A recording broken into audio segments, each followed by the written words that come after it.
Okay, welcome everybody. Tonight is the second of our Zoom face-to-face meetings. We're happy to have Chris Clyne here tonight. I'll just let you know next week will be Bob Jolly, who will be talking about volunteering with the American Red Cross, and he will have some stories to tell us and ways that we can volunteer. Tonight, Chris is here. Chris has worked at the library for 24 years, and a lot of that time she spent working with local history, the collection here, which is really amazing. Have Chris show you around there sometime. She's put lots of hours into mapping the cemeteries in town. And John Wheeler's here as well, and he is a cemetery trustee. He will be available for answering questions later. How we're going to do it today is Chris has a slideshow all queued up. She'll speak to us about some of the research she's done, and then we'll open it up for questions at the end. So hold on to the questions. And Chris, thanks so much for agreeing to do this tonight. You know so much about what's going on in the history areas of town, so we're really grateful that you're here. Thanks. Go ahead. Okay, thanks. So I'm glad to be here to talk about the local cemeteries. So the word cemetery is used only for public burial grounds that are owned and overseen by the town, rather than for private graveyards or burial sites. So I'll try to remember to use those words.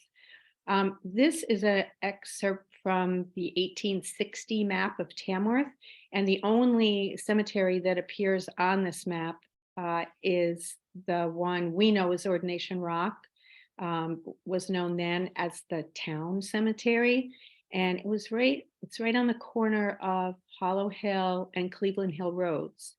They didn't have those names then, but it was those roads, and it was across the street from the townhouse, which at the time the cemetery was started, was the church as well as the meeting place.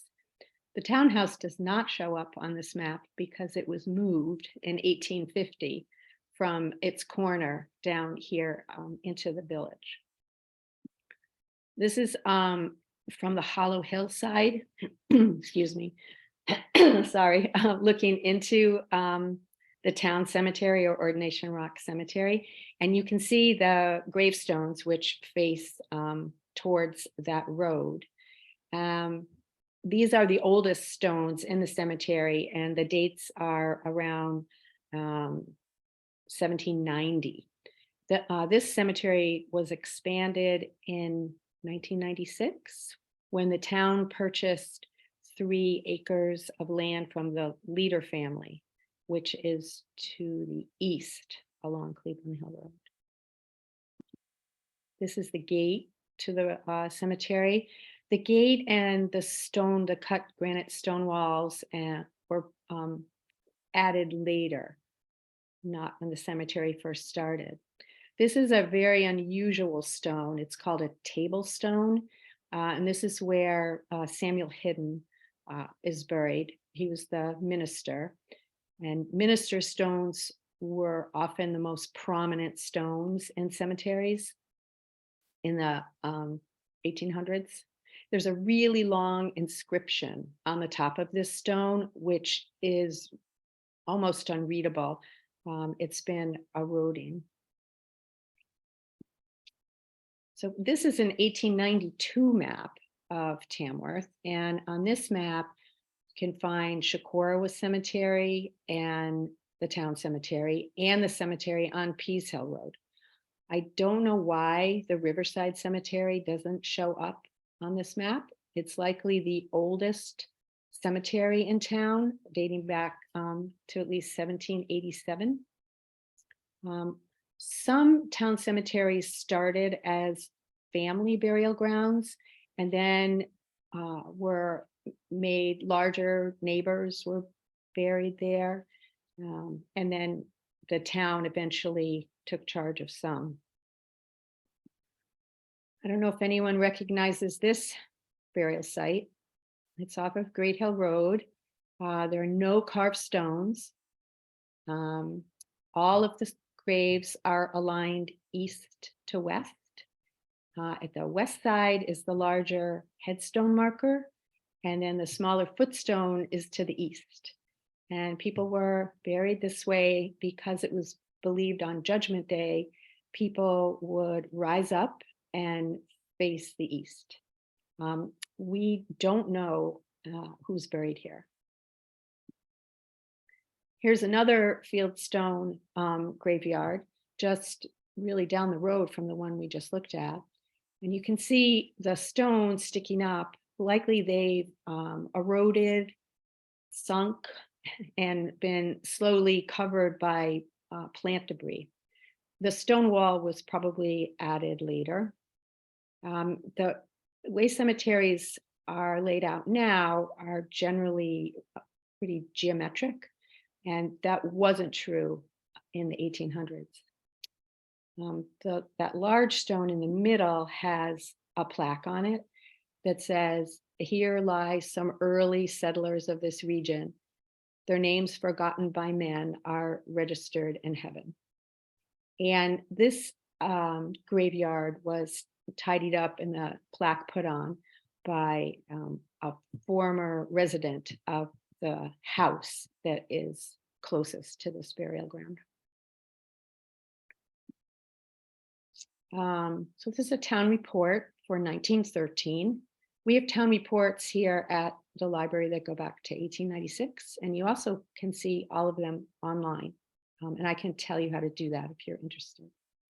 So this gives you an idea of the responsibilities that the trustees have and still have for caring for cemetery grounds. They sold plots, they maintained the gates and the fences. There's a mention in this report of $85 raised for an iron gate to replace a wooden one gone to decay at the Riverside Cemetery. This stone is in the Riverside Cemetery. It's the memorial stone for Pike Perkins. He was a cemetery trustee and a significant contributor to the upkeep of this cemetery. And right on his stone, it says he's leaving funds for a fence, a tool house, and marble work, all of which were completed in 1912. And he has specific instructions for ongoing care of the cemetery. This is unusual to have so much information on a gravestone. This is Helen Hidden. She was a Cook Memorial librarian for many years, and also one of the founders of the Tamworth Historical Society, which was founded in 1952. She recorded all the gravestone names and dates and all the burial sites she could find in Tamworth, large and small, up until 1948. And this information is so valuable because since that time, a lot of stones have broken or been covered or eroded. We have her records here at the library. It's actually something you can check out of the library. Here's a page from one of her records. This is the Chapman Cemetery, which is in Shakorowa Village, right near where the gas station used to be, up on a hill behind there. And this is what she did. She recorded all of the names, the dates she could get from the stone, and you'll see she even wrote one. She couldn't find a stone for Julia Chapman. Anyway, all the details of what was there, and she added a little bit that she knew. These stones date from the late 1800s. They're still mostly readable. They're located in the Bickford Moulton Graveyard, so not a cemetery, which is in the Hemingway State Forest. This was once an open area. If you go to this cemetery now, you can see stone walls running in all directions through the woods. And around this cemetery are large cut granite stones, and it also has an iron gate. But because it's deep in the woods, the stones are slowly disappearing. This is a stone, it reads David J. Moulton. It was once vertical, but now it's lying flat on the ground, and every year it gets covered by more leaves and pine needles. Helen Hidden recorded 16 stones at this site, but now only about 7 are easily found. This is another one. This photo was taken in 1993, and it records the deaths of 1-year-old David and 3-year-old Mary Moulton. They both died in September 1838. This one is also flat on the ground, but is in much worse condition now. This cemetery is on Pease Hill Road.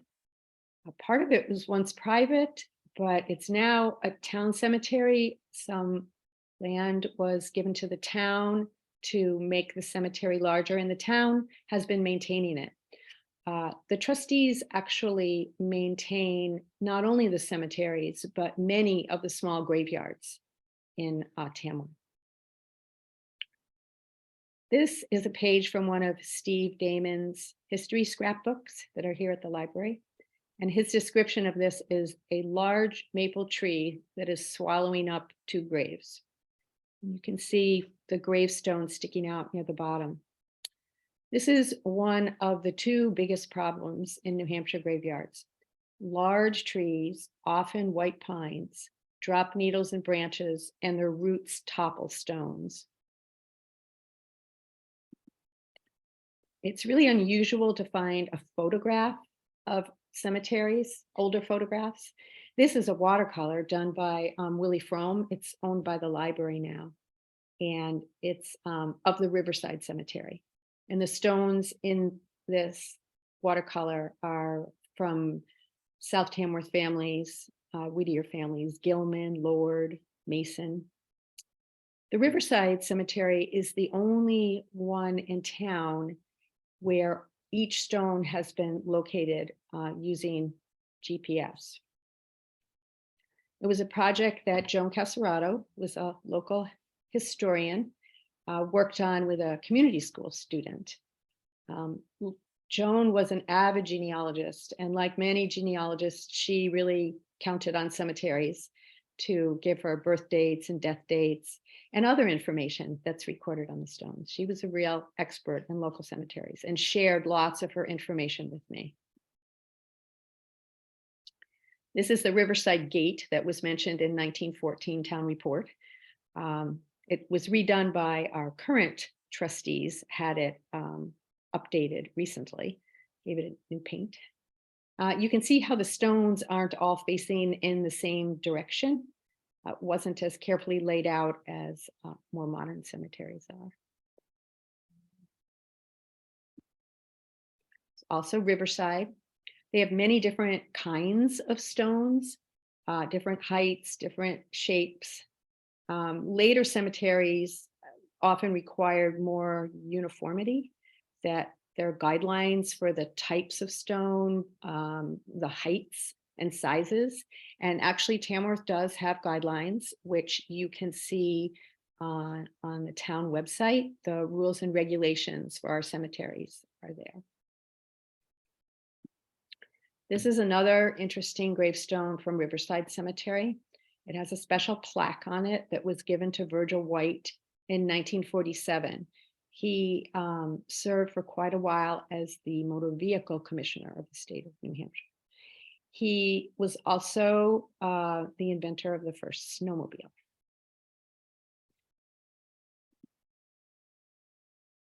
So it's not unusual to find a stone that's placed long after the deceased was buried.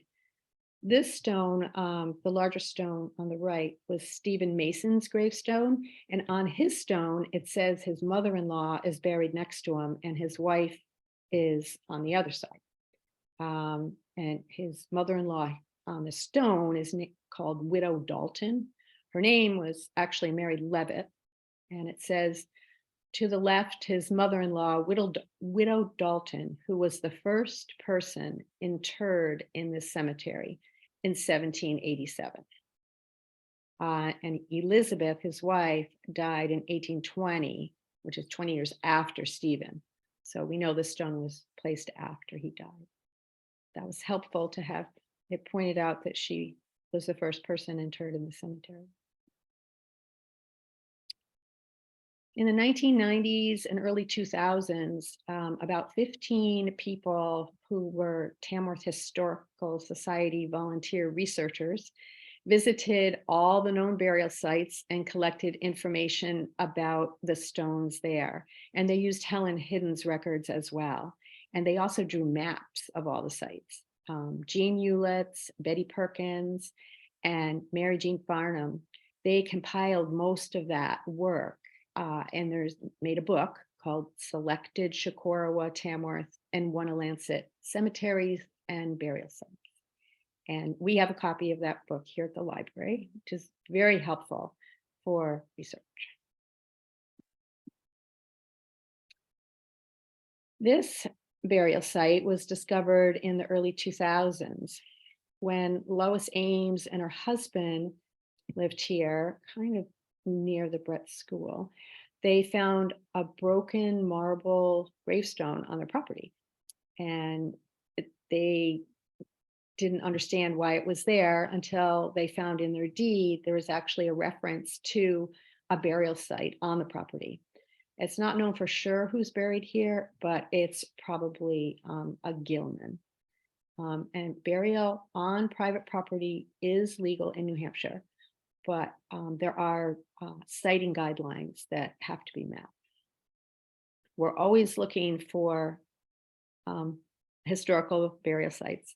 This is a page from Marjorie Harkness's interviews, and there's a highlighted section there about a burial site we still have not been able to find off of Gardner Hill Road. And they say that, mention the Ray Gardner house, and David Barry bought the house after the Sanborns, and tombstones for father, mother, and child were found up in the woods. But no one's been able to find that site. There are small burial and memorial sites scattered all over Tamworth. This is another page from one of Steve's scrapbooks that describes the Hainert Sanctuary. And this is off of Fowler's Mill Road in the woods. The wooden steps and the platform are gone now. Here's another picture of the Hainert boulder to give you an idea of the size. And this is a memorial site where there are people's ashes have been left here. And I believe there's a plaque on the other side. This is a new memorial site in Tamworth created by the Bryant Barrier family in 2021. It's across a road and above Millbrook. It's a really peaceful spot.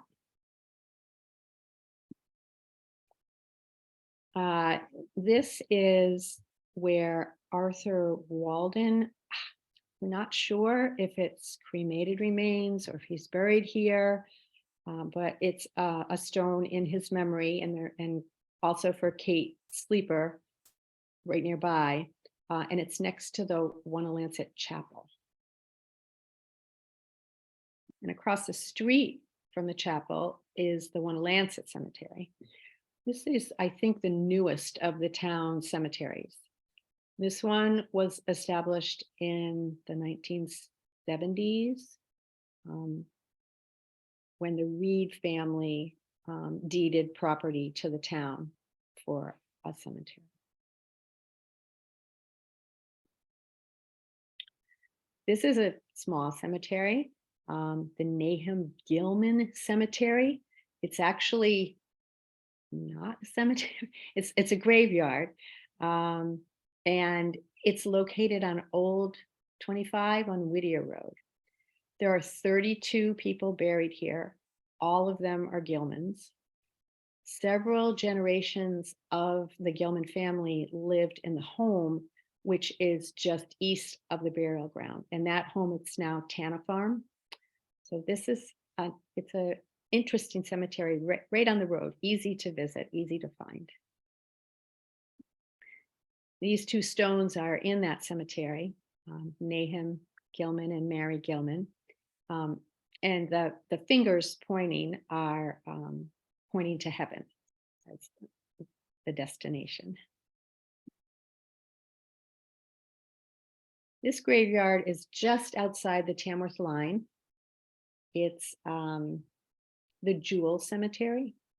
So it's out near Ferncroft. You can see there's a stone that's been repaired there on the right side. It's cemented together and two metal strips are placed vertically to hold the stone up. Mary Jean Farnham, who lived in Wanalancet, she encouraged me to learn about the Tamworth burial sites. She and her husband Ray unofficially adopted the Jewel Cemetery. They kept it cleaned up and paid to fix several of the stones. Ray is now buried here. Jean moved back to New York. This is also a cemetery that has a beautiful view. It's the Johnson Cemetery in South Tamworth. Johnson Graveyard in South Tamworth. It's up Mountain Road. That cemetery in the distance, I wasn't sure what cemetery that was, but Paul King helped me identify it as the Fowler's Mill Cemetery. This photo was taken around 1900. Where the woman is sitting is all wooded now, and you wouldn't have the same view. And the white fence around Fowler's Mill Cemetery, that's not there anymore. It started as a family graveyard and then was expanded and became a town cemetery. This is the Head Neely Graveyard. It's off of Washington Hill Road in Shakorowa. It's a really nice spot. It's on a knoll. It's not a flat cemetery, and it's surrounded by stone walls, and there are trees nearby, but not growing up right in the cemetery. This is Shakorowa Cemetery. It's one of our largest cemeteries. It's been expanded several times. The next few slides are all from Shakorowa Cemetery. This is the only vault I know of in town, the Knowlton Vault. This marker shows the names of many family members, including a Civil War veteran who died in Texas. That information is all I know just from reading the stone. So cemetery gravestones have all different carvings. They're all different kinds of stone, depending on the era. Broken rose blossom usually signifies an early death of usually a woman or a young girl. Wheat on a stone usually signifies an older, well-established man. This stone has a lot of genealogy information about Harriet Gilman, also her husband and little daughter. A lamb is common on a baby's grave. A wreath signifies eternal love. This one is half oak and half ivy, which have many meanings: faith, remembrance, immortality. Lavinia Keith's family erected what's known as a genealogy stone. It lists all of her children and all of her grandchildren. This stone tells that Samuel Chase Jr. was adopted and that he died by drowning at age 11. Last I knew, this one was flat on the grass and was slowly sinking. I do know that the trustees have been working to save some stones and make them stand up again. This is a veteran marker, which you can find in some of our cemeteries. This one is for a Civil War veteran. So I said that one of the problems for cemetery managers are the big trees. Another one is maintaining old gravestones. And a third one is the problem of theft of metal markers and gates. I don't think we've had that problem in Tamworth. I know Hiram, Maine had a very nice metal gate stolen and never recovered. This is for a deacon who died of smallpox. It's less common for people to find on new stones a cause of death or what the person's profession was, but it wasn't unusual on older stones. The most common stone used for grave markers in Tamworth are marble and slate, and more recently polished granite. The simplest and safest way to clean a stone, if you ever want to clean lichen or moss or just dirt off a stone, is to use only water and a plastic scraper, like a paint scraper. The shape of this stone is fairly common. It signifies a portal, that you're passing through a doorway or an arch to the next life. This stone for Paul Scott Maurer and Hadley Richardson is in the Chocorua Cemetery.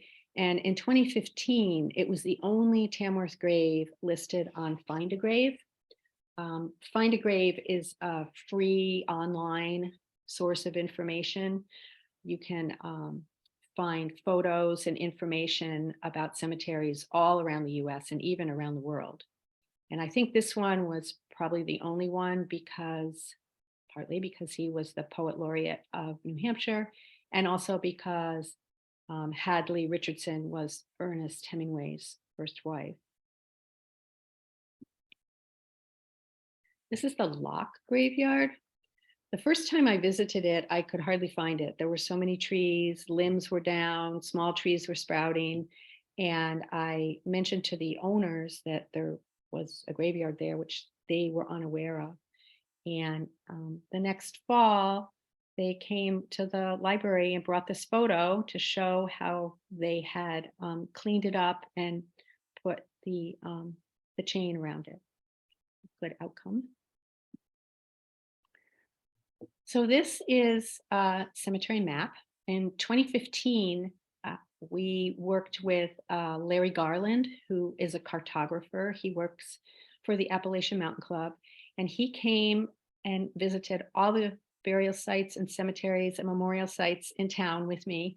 And then he took GPS points and he created this map. The Friends of the Cook Memorial Library supported the creation of the map. And once it was made, we sell it for $5 at the library. And it's a great way to figure out where the cemeteries and burial sites are. It's pretty good directions for them. Okay, that's the end of what I have to say. So I'll take my slides off, and then John and I can take any questions. Thanks so much, Chris. It's amazing what you know. Thank you. I know there'll be lots of questions. As soon as your slides are off, people. Yeah, I might need help to figure out how to do that. You're getting there. I can see it. Wow, I'm trying to put myself on and I'm not able to do that. You have to send a tech helper into me. Okay. Hey, Paul. There. I see one question. We'll get to it. We'll figure it out. Jean Williams is asking where the sites on Great Hill are. The two that I talked about, or three that I talked Yeah. about? The two that I talked about. Well, one of them is in front of where Steve Grass lives. It's fairly close to the road. You have to go along his driveway just a short way. The other one is in the woods. It's close to the road. Stop by the library and I'll give you the details. It's a little hard to describe exactly. There's no road into it or easy pathway. And there are several people in town who know where it is. And it's not, it's fine for people to go visit it. Yeah. And Polly's going to try and make me show up. Yay. Hi. There's a question I was a little late to the beginning. Is a graveyard primarily one family and a cemetery multiple families? You did talk about that, and I'd love to remember that, Chris. Talk about the difference between cemetery, graveyard, burial site. Well, cemeteries are public and taken care of by trustees, town trustees, and anybody can be buried there. Graveyards, they're not all one family necessarily. They can be friends, neighbors, extended families. Somebody owns the property and decides who can be buried there.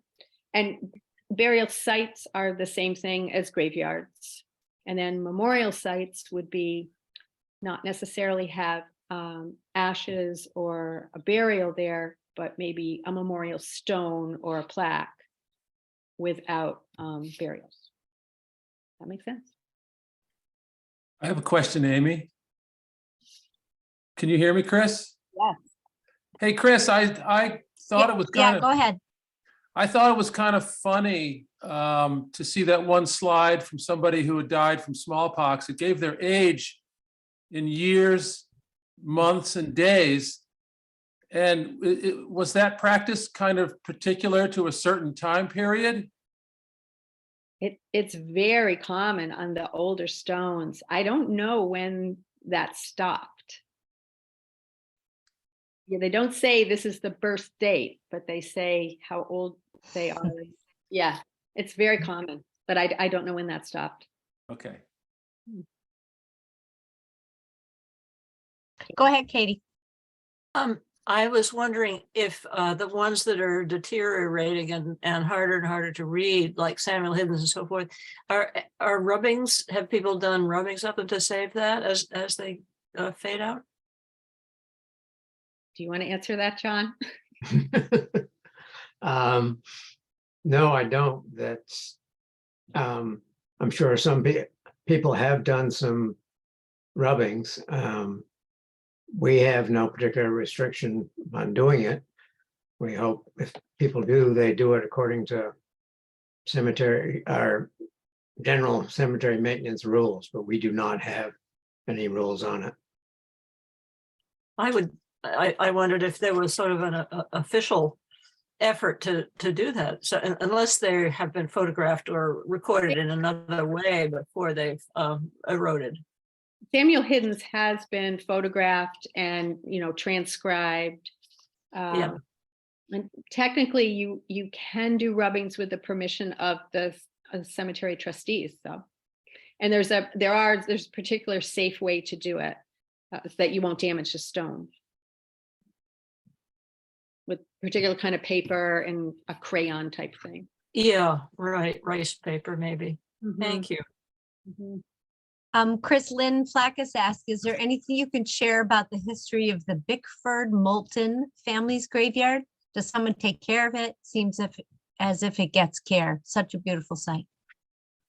Well, John, I think that's one of the graveyards that the trustees care for. And I know that Bob Hardy and the Hemingway, New Hampshire State Forest guy who takes care of Hemingway, he knows about that cemetery and sometimes has people go in and, who work for him, clean it up. I've gone a couple of times and cleaned it, but not recently. I wonder how it looks now. It is a beautiful spot. I agree. I have not. It is beautiful, yeah. I have not been into it, I'm afraid. Well, that's Do you know anything about the, do you know? You're breaking up, Lynn. Go ahead. Do you know anything about the families that are buried there? The history of the families? I know some, but not a lot. I figured out where their houses were and how some of them were related to each other. Yep. But that's as far as, yeah. I mean, Moultons lived in that part of Tamworth, different Moulton families and Gilman. Yeah, I mean, it's something that, that one is really probably disappearing more than any other cemetery. because it's so far in the woods. Graveyard, I mean. Thanks. Go ahead, Doug. You gotta unmute yourself, but Yeah, so, Chris, you're so efficient that you've got quite a bit of time here. And I was wondering if we could extend the answer to Katie's question. And I'm just thinking by analogy for historic preservation of buildings or covered bridges. There's vast amount of information available about how to do it. There's tons of professional people. There's societies raising money. So I have a series of questions. I'll just tell them all to you and you can just do whatever makes sense. So who's responsible for the cemeteries? Is that the town? What about the ones on private land in terms of funding it? And I can think of different ways that these could be preserved. You could actually try and do what they do with buildings, which is reconstruct the stone. That you showed the ones that have been placed upright, and maybe put some kind of preservative on the stone so it doesn't melt in the rain or from the acid from the trees. Or maybe more realistic than that is to try and save the information. And maybe Helen Hidden already did that, and there's nothing we need to add, to just have the genealogic information, and the rest can just kind of whatever nature does to it. Or another thing might be to try and get out and photograph them. I've tried to photograph a lot of gravestones, and it's pretty difficult. You need to take some lighting with you. I try and do it with natural light in the right time of day, and it's pretty difficult to get an image that's as readable as the tombstone is itself when you're sitting there in front of it. So a third way might be to photograph it. So what kind of preservation is available, is recommended, and is being done? There are some really good photos actually on Find a Grave. And that's something that is, it's volunteers who go and take the photographs and upload them. And they do have pretty specific guidelines. And I'm surprised how much you can find on Find a Grave now. But for the smaller graveyards, I don't know if they're there.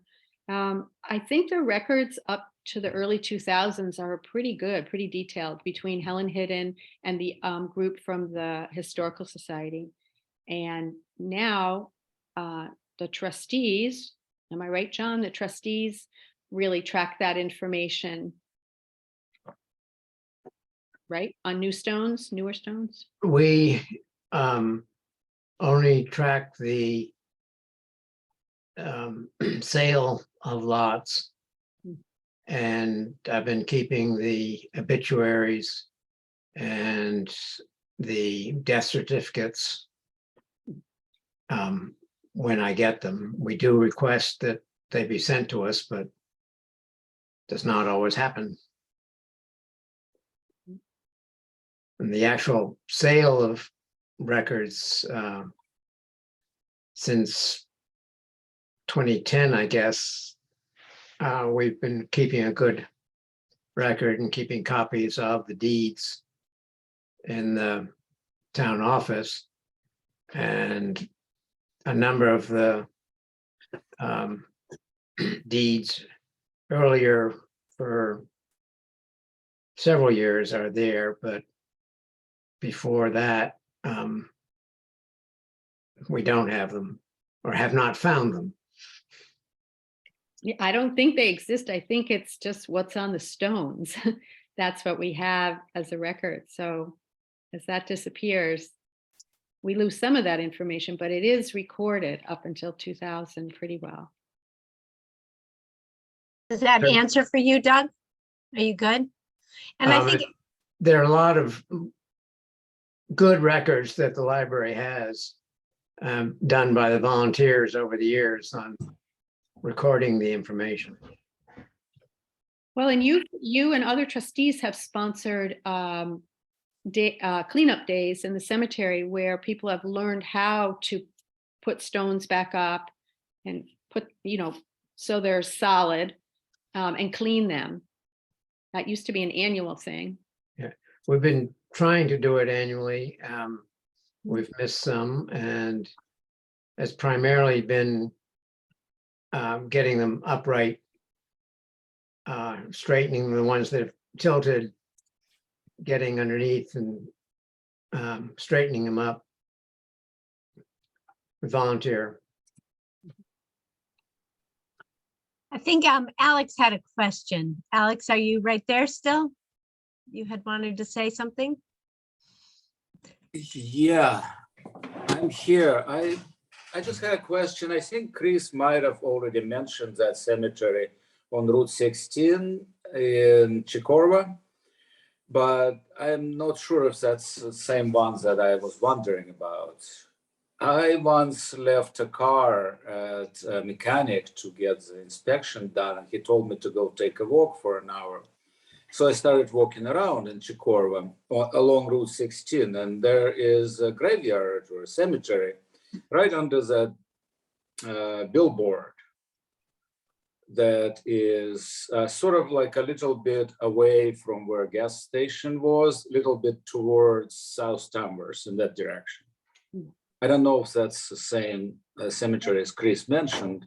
It's tiny and it's on the top of the knoll or a hill.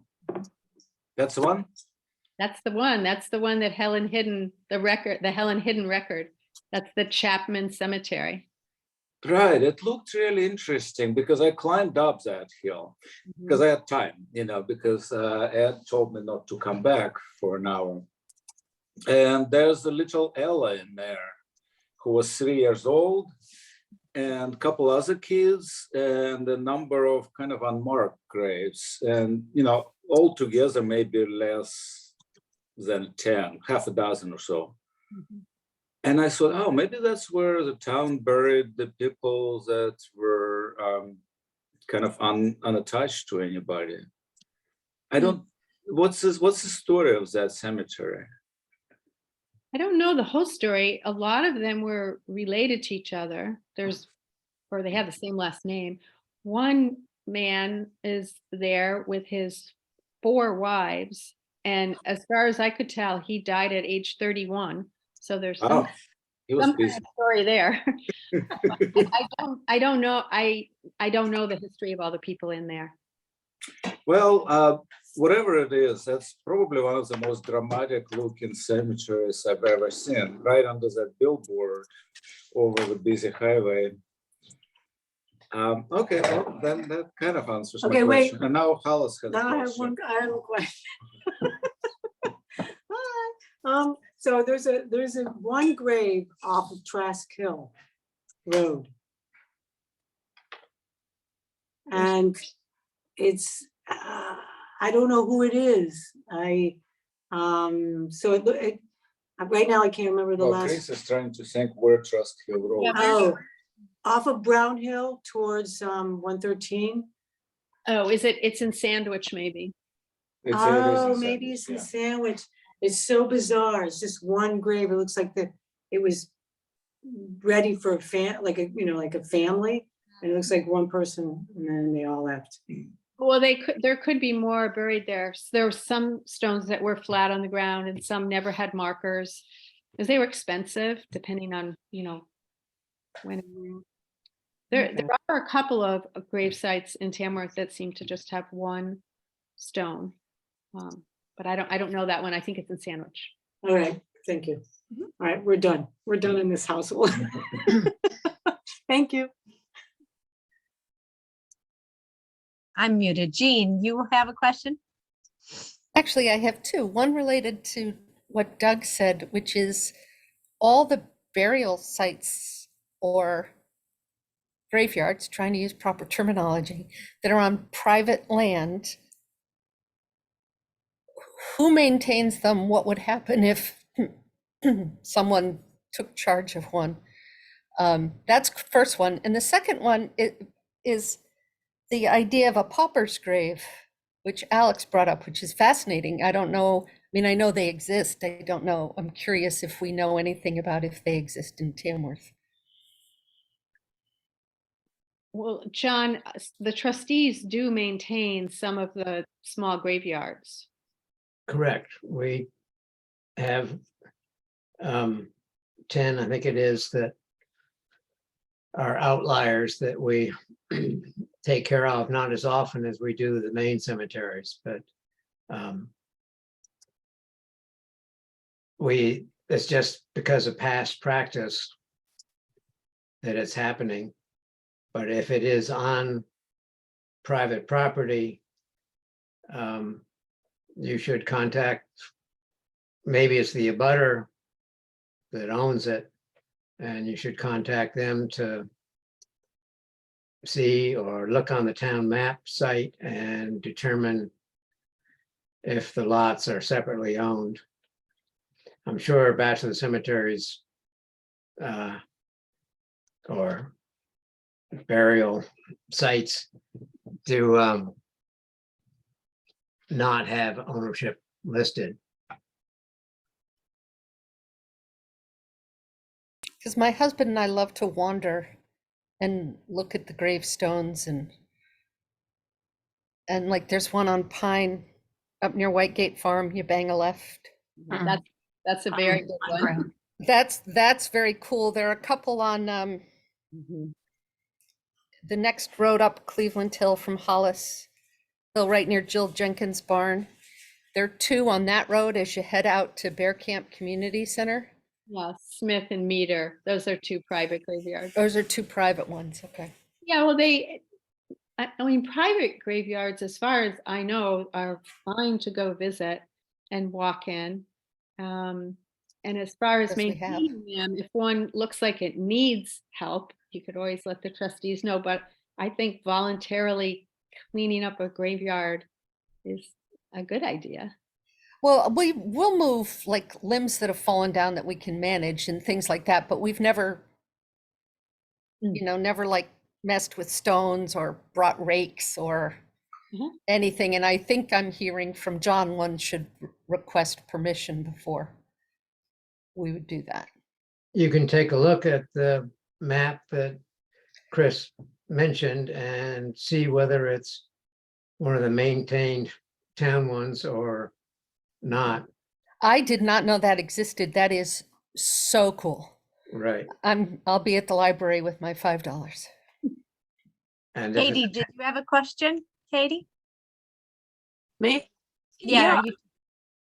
Oh, I was trying to, well, I sort of a comment, yeah, a question. My father, I remember always saying that the wrought iron fence, that Riverside, and in any case, that one always had a wrought iron fence all the way around it between granite posts, and that was, like many across the whole country, was sent off to the war effort to be melted down for guns or whatever. And I always thought he meant World War II, but then Chris mentioned the gate being replaced or something or other in 1914. So I wonder if it was World War I.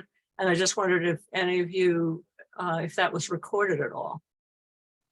I think the gate was replacing a wooden gate. There was a wooden gate that had decayed, so they raised money to put in the wrought iron gate in 1914.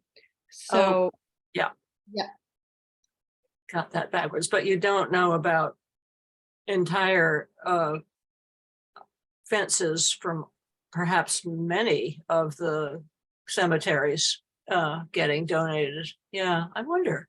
we might be able to find something about that. I've not come across it at all, though. But there are, maybe that book about the war effort in Tamworth. I'm not sure, though. I've not heard that. Yeah, the granite posts sometimes have holes in them, but and some of them just have horizontal bars. But the way my father talked about it, it was a thing that just everybody said, of course we have to, give all of our cemetery.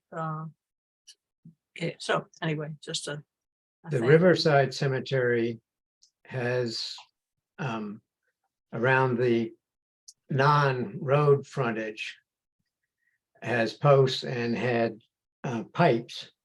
as Yeah. railings. We have recently been cleaning out the brush, et cetera, along that property line and redoing the pipes. A lot of the time the pipe was on the ground and we have reinstalled. And then a few years ago, or maybe more than that, we put the chain up. The Right. trustees prior to that had, I think, put in new granite posts. And we got the chain put on. We put chain on also at the Pease Hill Cemetery and have worked on some of the gates in various places. Mhm. Yeah, it looks nice. Anyone else have any questions before we let Chris go? Or comments? I think I'd like to just follow up on what Doug said and just the general conversation. And I'm feeling like the History Center, speaking unilaterally, but feels to me like we ought to, it would be fun to combine forces with others and really try to work on anything that is about to fade out. Sounds as if most things are well recorded, but if it could be fun to have a community project with kids and stuff to do rubbings, maybe, or something like that. If it seems like a worthwhile project. I would just like to put in my 2 bits for Chris that, and the library has incredibly good information and records and has been very helpful when I try to find something for somebody on the cemetery. So, and doing the maps, they're the place to go to get the information. Yeah. And Chris is the person to talk to. Well, I'm happy to share the responsibilities with other people. Because a lot of the work was done by other people and I'm just taking care of their work. Joan Casarato and the History Center people, and then Helen Hidden. I'm really just taking care of it and continuing it. And we need more people to join in on that effort. Hear, hear. Go Thank ahead, you. Lucy. Lucy, do you have a quick one? Yeah. How much space is left in all the cemeteries that we have in town? And how many people are still sort of utilizing them? Or is it sort of people doing other things? On the town cemeteries, Chicarowa and Rivers, or not Riverside, but Ordination Rock, Lancet, and Pease Hill Road all have lots available for sale. And at the Chicarowa Colville East section and in the back far right corner of Ordination Rock, we have green burial sites for people to bury a body without a non-disposable, if you will, casket. It can be a wicker casket, it can be a shroud or whatever. Only problem is that if you die in the winter, when we can't get at the site, you have to store the body somehow. Some of the caretakers claim they do it without using chemicals or formaldehyde. I haven't gotten really good answers from them.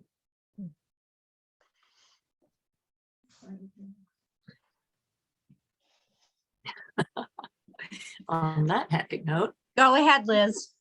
So do we know, will there be other cemeteries that will be attempting to do some of these green burials? Do we expect that to happen all over? There are very few, I believe, cemeteries in the state that do green burials at this point. And I've had a number of referrals from Manchester and have had people buy lots up here for green burials. Wow. We do charge non-residents twice as much for a lot as residents. What is the price? $600 for a resident and $1,200 for non-resident. Do they ever go on sale? No,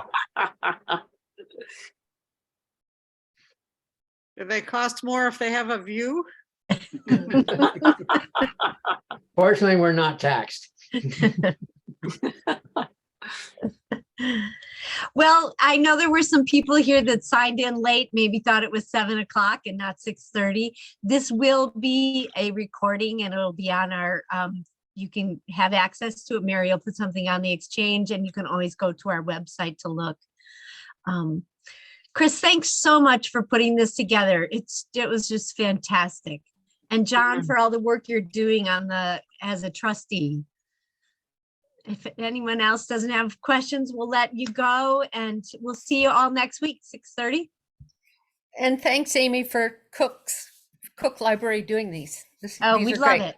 That's really Yeah. fun. Thank you. Thanks. All Terrific. right. See you all next week.